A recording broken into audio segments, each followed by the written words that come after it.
You know what a track is? Evidence you're not alone out there. Humbling, eh?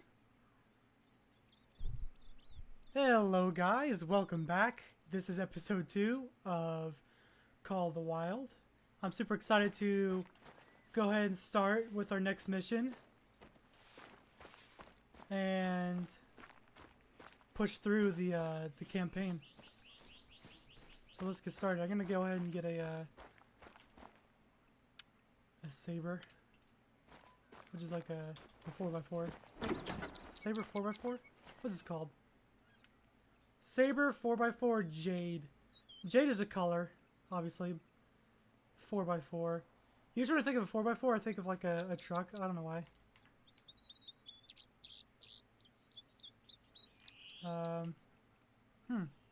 It doesn't say what it is. I know it's not a 4x4. This is a certain word I'm looking for.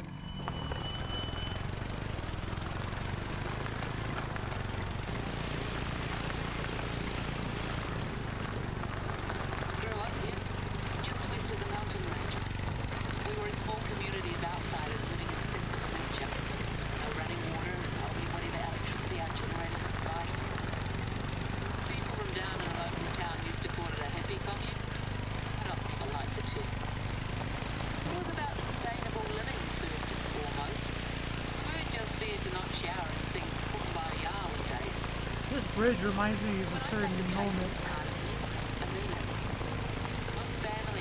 I'm not going to say what it is.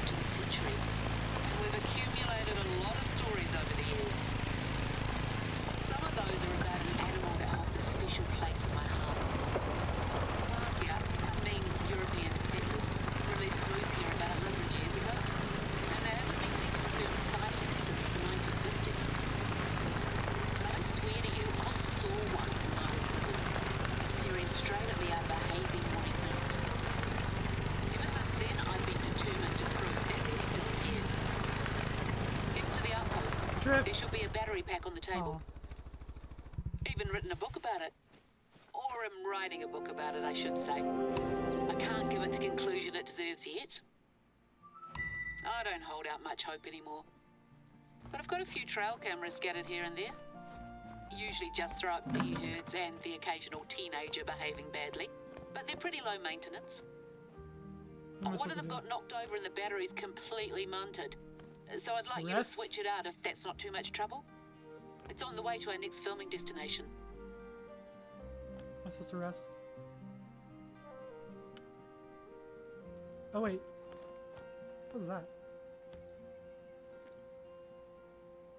Oh, battery pack. I've been meaning to get out there for ages, but then my legs started acting up again. Nice to have the help.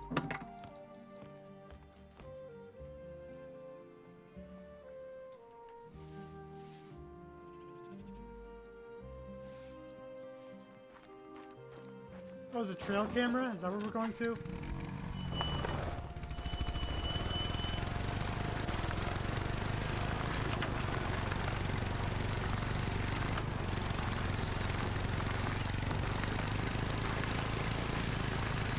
the camera turned toward the river?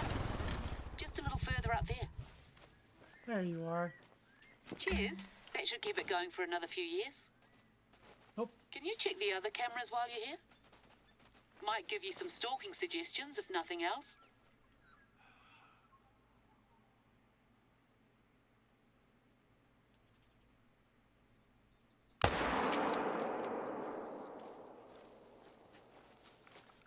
Right behind the shoulder. Whenever you're hunting, you always aim right behind the shoulder. Even in real life.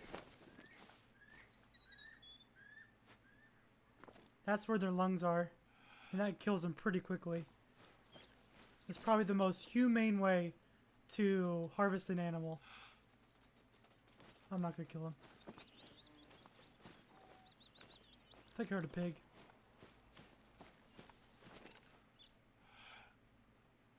No, I'm not gonna do that. It's too hard. I don't want to like wound it and stuff. But see how quickly he died? He didn't go very far.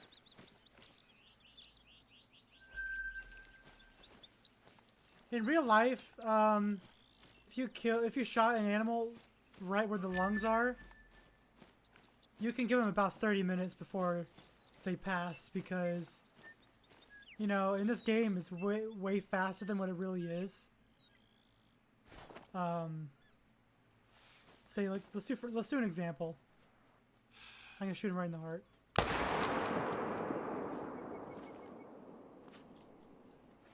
So in real life, if they got shot in the heart, they'd still be able to run off, unless they become shocked and they fall straight to the ground. You can see videos of deer doing that in real life. But one time I shot a deer in the heart and it ran off for about 50 yards or so before it dropped. And we waited about 30 minutes before we actually came over to check on the body. In real life, that's what you want to do. You always want to wait a little bit, because you don't want to go over to it and get attacked, because they could kick you and they could, like, do some damage. So you always want to be careful when it comes to real life hunting. When you're in the stand and you see a deer, always shoot right behind the shoulder. Right there, right behind that shoulder. If I can get him to, like, slow down, I can show you.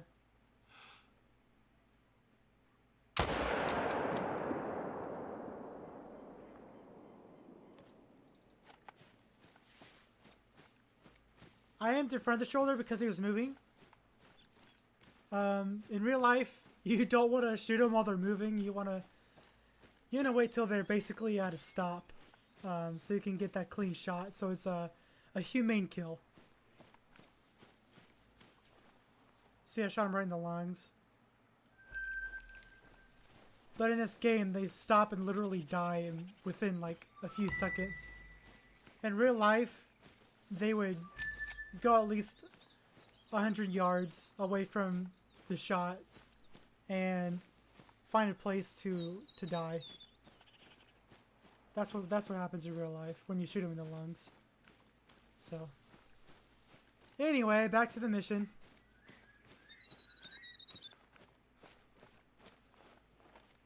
Now when something shows up on these, 9 times out of 10 it's a stray deer.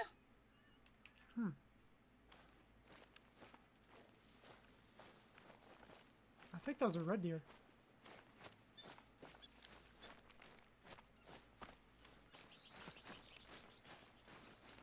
Between these little fellas and that props list, Christmas has come early this year. What? There's turkeys? There's turkeys here?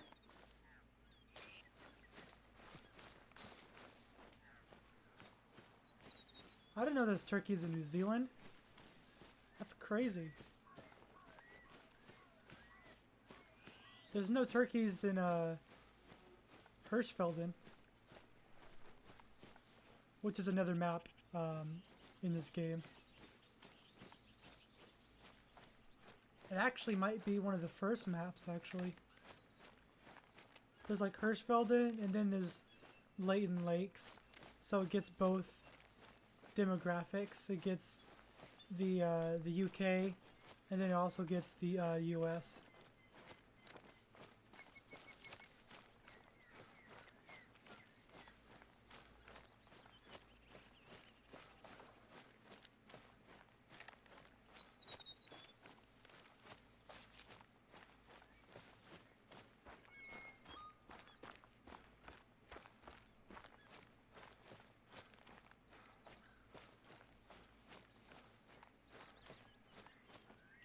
There's our missing props. But who? I don't honestly mind someone getting some use out of them as long as we're not deemed responsible. But that's a big bloody truck. There's no driving of anything larger than an ATV permitted in the reserve. Don't see any tracks, do you? Must have been a few days ago at the earliest. License plate's pretty clear at least. I'll do some detective work and let you know.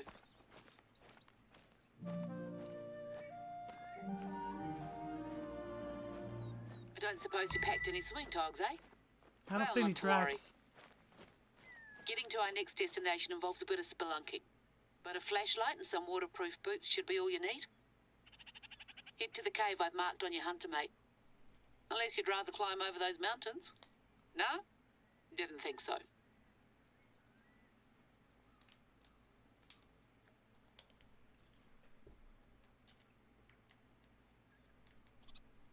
I wish I could like mark this as like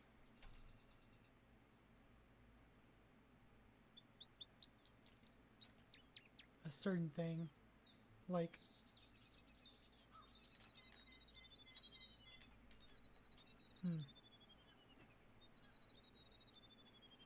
For any Hunter the Call Wild video or Hunter Call the Wild people who are watching this, this is a fantastic spot. Right between whatever this is and this is. Right in this rivers. Fantastic spot for fallow deer. I'm gonna go up here and go to this point and try to find a local home, which might be here, and see if I could use an ATV for the rest of the way, because I don't feel like running 2.38 kilometers.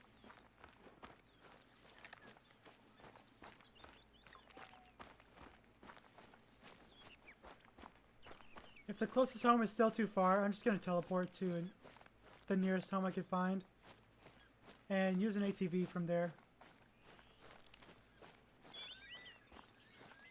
I was thinking for the next map the Hunter Call the Wild could do, it could be an Oriental map, because I don't think they've done a map with pheasants, because pheasants actually originated from China. They're an exotic species. When it comes to America, they're not a local species. They're exotic. They came from China. So if you do like if you could like bring in pheasants into like a Chinese national forest or something, like a park, that'd be awesome. China or Japan. I don't know why my head is tilted. They really need to fix that. Everything's tilted. Looks like I feel like my head is tilted.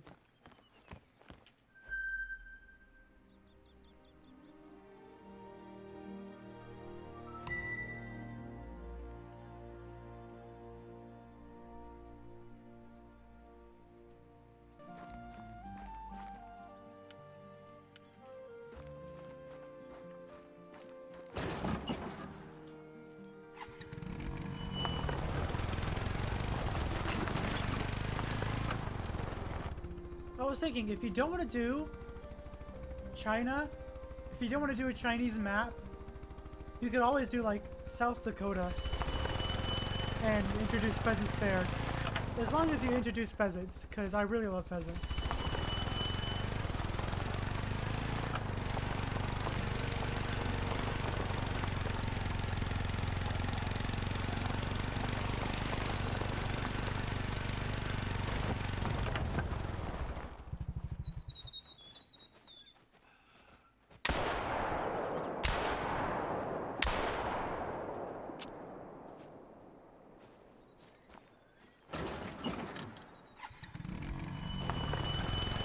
I couldn't resist.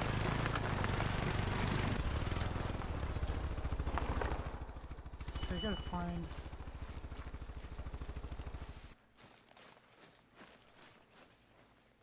Not bad. Should be up here. Yep.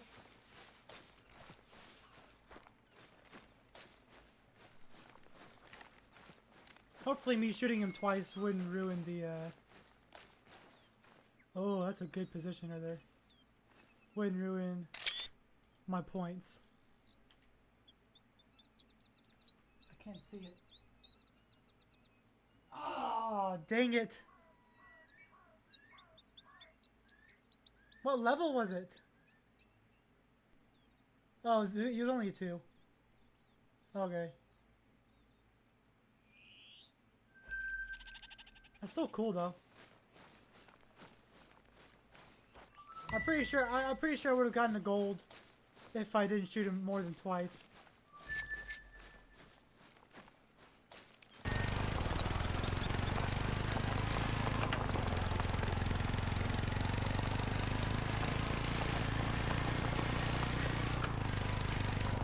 Oh, did I miss it? Oh, no, sorry.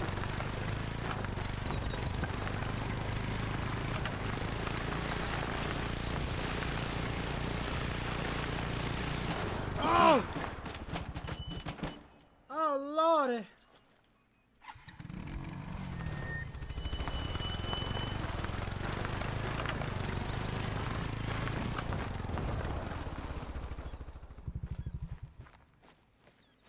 What? Is it down there? Okay, I'm gonna do what the gamers call an MLG. You ready for this? Follow the river west and you'll eventually wind up at the cave mouth. Hey! As if nothing happened. The water's low right now, but it can still catch you by surprise. Stick to the walls and get that flashlight on. Easy does it. This is kind of cool.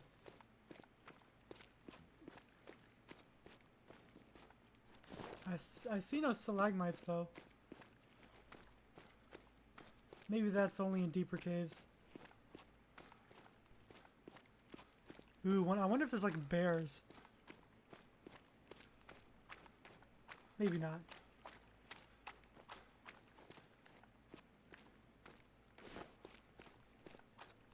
Why is it blue? Oh, it's because of the light coming from the other side, is that why?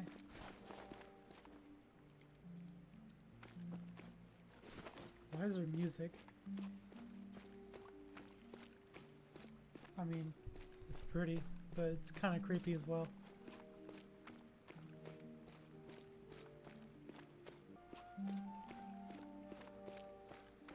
Oh, never mind, it's not creepy at all.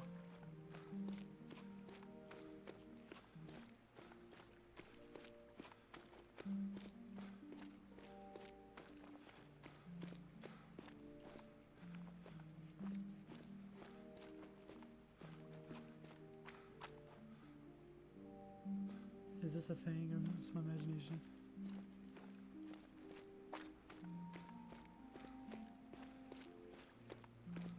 Is that what I think it is? Not sure if I should be horrified or impressed. Don't bother picking it up. I'll send someone with the proper equipment over later on.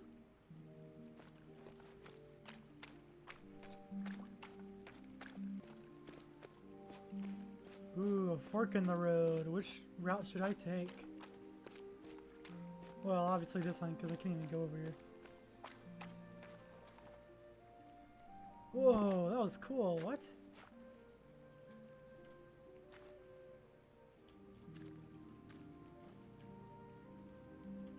Let me go under. Just for a second, just for a second. Whoa.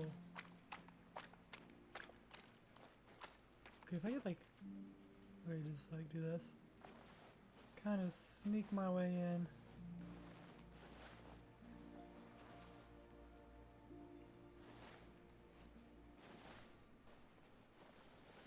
Whoa, what the heck? Look at the roof! That's pretty. I'll take a picture.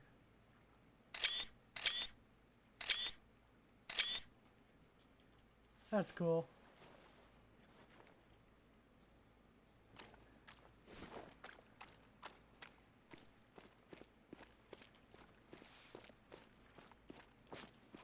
Wait, I know you're almost out, but indulge me for a minute. Take a look on your right. A little further ahead.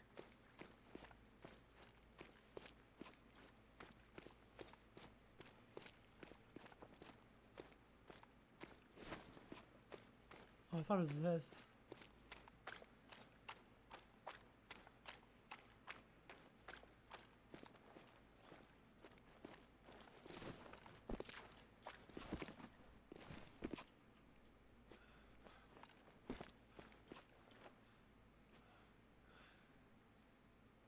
Miro. What does that mean? I'll take a picture.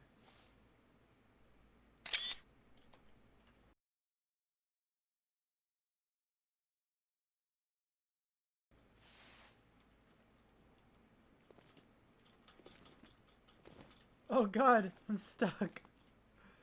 What have I done? Oh wait, I'm supposed to crouch, right? Why do I do this to myself?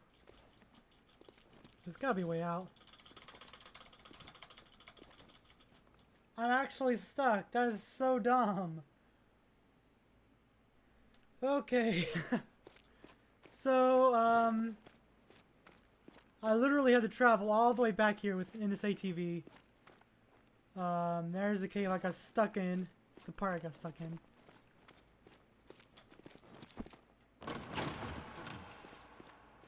Now we're gonna go ahead and look at this painting, whatever it is. This is why I live here. Go ahead. Get as close as you want. Just don't touch it. See the cracks in the surface? It's limestone, notoriously unstable. These cave paintings aren't going to be here forever, but I've made it my mission to ensure that we do everything we can to keep them around for as long as possible. Kids like Josh need to learn their history, right? It's part of what it means to be human. Knowing you come from something else, someone else.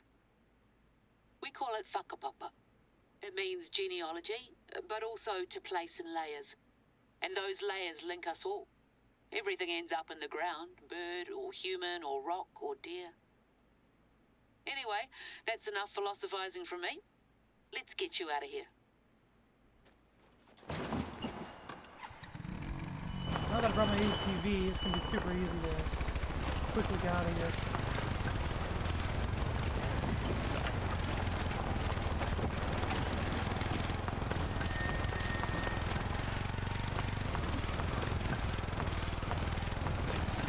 I'm sure you've never been so happy to lay your eyes on the wonderful Kiwi weather. Stretch those legs. Nothing like wandering through a damp, cramped cave to give you a new lust for life. Right. I hope you're not too worn out now. More filming's on the table, but first, can I trouble you to take a little detour? Sure, why not? Let me explain. The beech trees here form one of the finest examples of native forest in all of New Zealand. In no small part due to the efforts of our resident conservationist marama. We just had a mast year when they seed like crazy. And this means plenty of food for mice and rats, which in turn means plenty of food for other small pests. Beginning to see the problem? When the rats run out, those small mammals prey on native bird species, the pesky critters. We've used aerial T-80 poisoning to stave off the worst of them. But to slow their reintroduction, we need to get our hands dirty and lay down a few traps ourselves. It's time-sensitive work, and unfortunately, Madam is feeling a bit crook and had to stay home today. Can you take over for her? She's left them in a box near the target site. Conservation here is a constant tit-for-tat against these invasive mammal species. Our only indigenous mammals are 3 types of bats and some marine species. Everything else is a pest to a lesser or greater extent. Sometimes our methods can seem extreme. T-80 poisoning isn't without its naysayers. It's one of the only tools we have to help protect the uniqueness of this place. Now, hunting helps too. I don't want to go back to the days of the helicopter wars, but having recreational hunters here year-round would go a very long way. I agree. Hunting is very important for conservation. This is really pretty. For some reason, it's like foggy and stuff.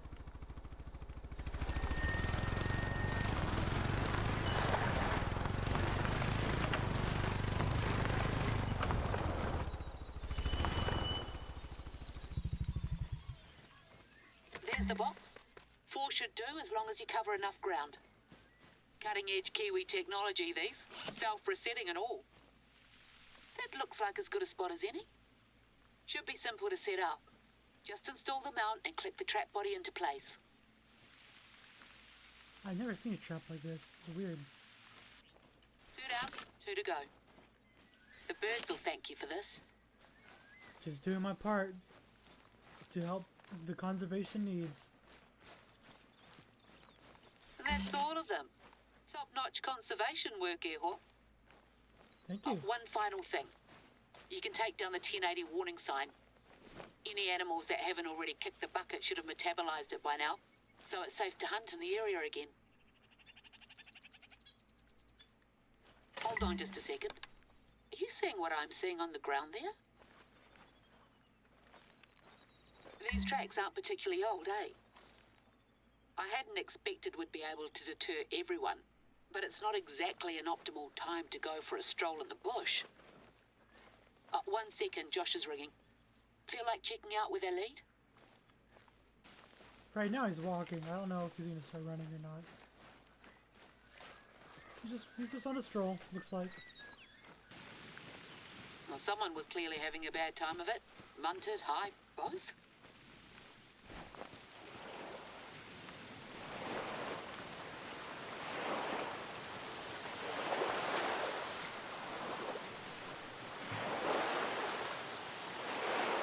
Oh, that's the beach. I was like, what the heck was that noise?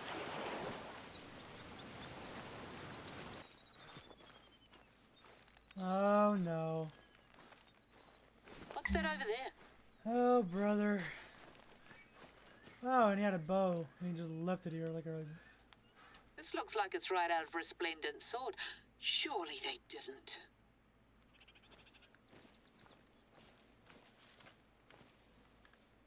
Oh, where? Poor thing looks like it's been torn to bits. Is that a handmade arrow? And to top it all off, there's heavy rain forecast. Perfect bloody timing. There's an outpost not far. Why don't you take shelter there and see if there's any more clues as to what we're dealing with here?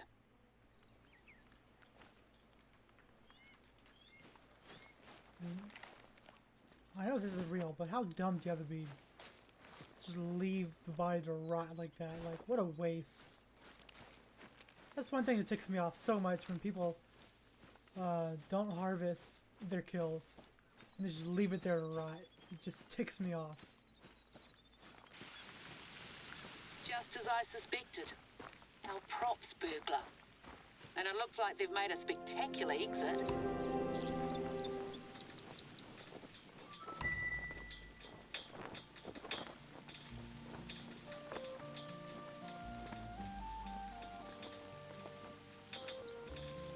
The stuff from the photograph.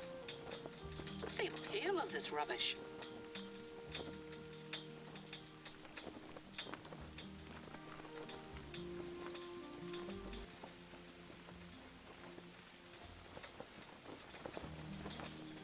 Must have left in a real hurry. Can you put the signs back up at least? Yeah. I think that's as good as you're gonna get it looking. Now we know where our pickup truck went. Glad to see the back of it. Oh, forgot those Look at tracks. me talking.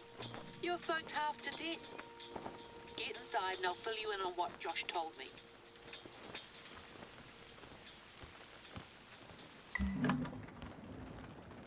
That was blood right there.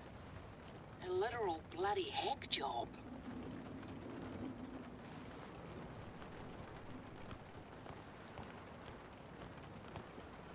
Please tell me that's not what I think it is.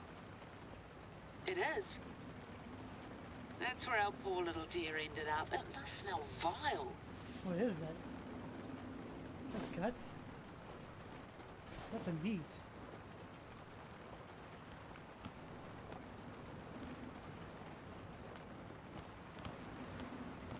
Someone's been making themselves at home. Right, so I had the nephew track down that license plate number, and our props burglar is none other than a local menace by the name of Gad Barden. He's got a whole social media empire under the moniker of Giraroz Blessing. Blogs, YouTube, QuickMez, the works. With exclusive behind-the-scenes shots from on-location movie sets. And guess what? He's Resplendent Sword mad. Got heaps of photos from all over the reserve up on here. His latest blog entry is quite something. Salutations, followers and friends, blah blah. Have been out of contact, lost my way in the ever-shifting forests. Foul supper left me ill some nights. 1080 poisoning. He's lucky to be alive, the muppet. Let me send you the link. Usually get Josh to help me out with this. There. Check your hunter, mate. Think he just hallucinated that terrifying creature? He certainly has an overactive imagination, I'll give him that. It's too far inland for a taniwha and not humanoid enough for a batupaere. Unless... Anyway, he's an absolute bloody idiot, but I'm glad he's alive. This could have gone so much worse, and it's my own stupid fault for allowing them to film here. I just hate seeing the place disrespected. It's not just the bush, it's my home. I grew up a stone's throw from here.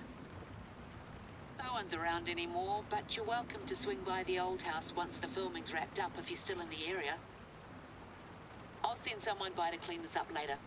Let's get back on track.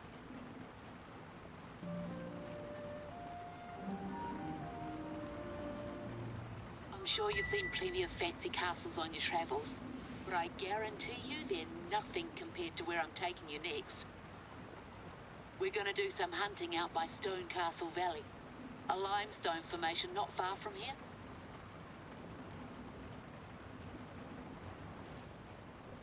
We are actually going to do that next episode. I think it's a good time to close this second episode. Thank you guys for watching. Like always, please like and subscribe. You can always unsubscribe later if you want to. Thank you for watching, and I hope you guys have a wonderful day. Thank you so much.